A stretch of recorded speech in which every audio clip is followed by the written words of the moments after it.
গতদিনে যে আলোচনাটা হয়েছিল যে আজকে সে আলোচনা উঠে এসেছিল আজকে অর্থাৎ আগামীকাল ওনারা বলেছিল অর্থাৎ আজকে এটা ফাইনালাইজড হয়ে যাওয়ার কথা, কিন্তু আমাদের যে আইএসএফ এর যে কোর্ট সিটগুলো আছে আজকে এখনো পর্যন্ত ফাইনালাইজড হয়নি। তারা আরও কয়েকটা দিন সময় চেয়েছে। আমরা আমাদের অবস্থান ক্লিয়ার করে এসেছি যে আমরা প্রয়োজনে অনেকটা স্যাক্রিফাইস করতে প্রস্তুত আছি, সেটাও বলেছি কোথায় কোথায় আমরা ছাড়তে রাজি আছি, কিন্তু আমাদের কোর্ট সিট আমরা কোনো মতেই ছাড়তে পারবো না। দু একটা দিন টাইম চেয়েছে, বৃহত্তর স্বার্থের কথা মাথায় রেখে আমরা আরও কয়েকটা দিন অপেক্ষা করছি। দেখুন, সেগুলো যখন আমরা পাবলিক ডোমেইনে নিয়ে আসছি না, আমরা টোটাল এই জোটের অবস্থানটা একটা দিন তো ফাইনালাইজ হবে, সেই সময় আমরা কতটা চেয়েছিলাম, আমাদের কোন কোর্ট সিটগুলো চেয়েছিলাম, কি হয়েছিল সে বিস্তারিত না, ওই সংখ্যা এখন আমরা বলবো। একটা বিষয়, যখন বিজেপি তৃণমূল তারা প্রায় প্রার্থী তালিকা প্রায় চূড়ান্ত করে ফেলেছে, সেখানে এখনো বামেদের সঙ্গে আপনাদের এখনো জোটটা নিয়ে এখনো জটিলতা।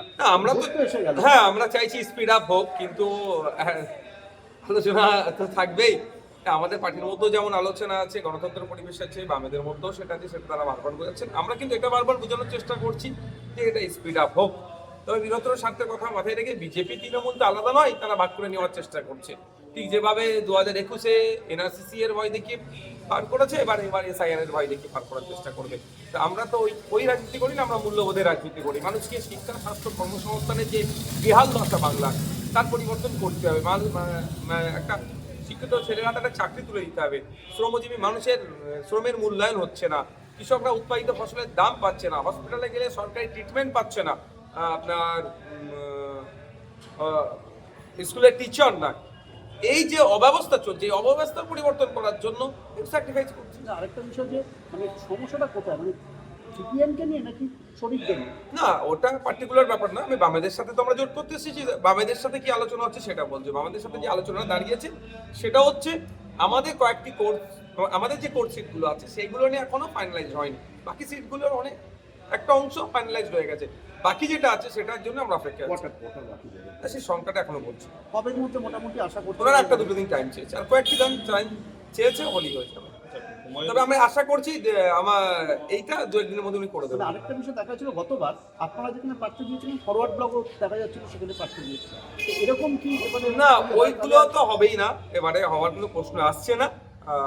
এক নম্বর কথা। দ্বিতীয় হচ্ছে এই জন্যই তো এত আগে থেকে আমরা শুরু করেছি। আইএসএফ এত আগে থেকে কেন জোট শুরু করেছে, যে এই জন্যই যে গতবারে যেই জায়গাগুলো ফাঁক করেছিল বা প্রচার প্রসারের ক্ষেত্রে বুথ স্তর পর্যন্ত নামানোর ক্ষেত্রে যে সমস্যাগুলো ছিল, আর না সমস্যার সম্মুখীন হতে হয়, এই জন্য আগে থেকে আমরা করছি। হুমায়ুন কবির বারবার বলছে যে তারা একবার এখানে আলিমুদ্দিনের সঙ্গে তারা আলোচনা করছে, কথা বলছে। অন্যদিকে আপনাদের কথাও বলছে যে আপনারা যদি চান তাদের সঙ্গে হাত মেলাতে পারেন। আপনারা কি ভাবছেন, এবং জোট নিয়ে এখানে মানে হুমায়ুন কবির দলের সঙ্গে এই আপনাদের জোট করতে পারছেন কোনো আলোচনা? দেখুন, আমি আমার সাথে বেশ কয়েকটি রাজনৈতিক দল, অনেক সামাজিক সংগঠন এই জোটে আসার আহ্বান জানিয়েছে। যারাই আমাকে জোটে আসার আহ্বান জানিয়েছে, আমি বামদের সাথে তাদের লিয়াজও করিয়ে দেওয়ার চেষ্টা করেছি, যে ওখান থেকে আলোচনা একটা জায়গায় তো একটা তো পাওয়ার হাউস হওয়া দরকার, বা একটা তো সেন্টার পয়েন্ট হওয়া দরকার। সব আমি আমার মতো আলোচনা করবো, বামেরা বামেদের মতো আলোচনা করবে, আমি হলো এই সিট তোমাকে দেবো, হলো এই সিট দেবো, একটা হটস্পট হয়ে যেতে পারে। সেন্টার পয়েন্ট হিসাবে আমরা বামেদের দিকে করছি। তো সুতরাং যারা আলোচনা করছে বামেদের সাথে দেখুন, সে প্রশ্ন তো অনেক থাকছে। এখন আমরা যে আলোচনাটা এখন বামেদের সাথে করছি, আগে আমার দিকটা ক্লিয়ার করে নিই, আমার সিট নিয়ে যে কোর্ট সিট নিয়ে যে মতভেদ হচ্ছে সেটা ক্লিয়ার করি, পরবর্তী পদক্ষেপ কি আছে সেগুলো বলবো। এখন আপনাদের আলোচনা হুমায়ুন কবিরের দলের কোনো রকম না, আমাদের আলোচনা আইএসএফ এর আলোচনার মধ্যে। আইএসএফ ওই যোগাযোগ করেছিল না আমার সাথে। ঠিক আছে, ছবিটা করে নিই।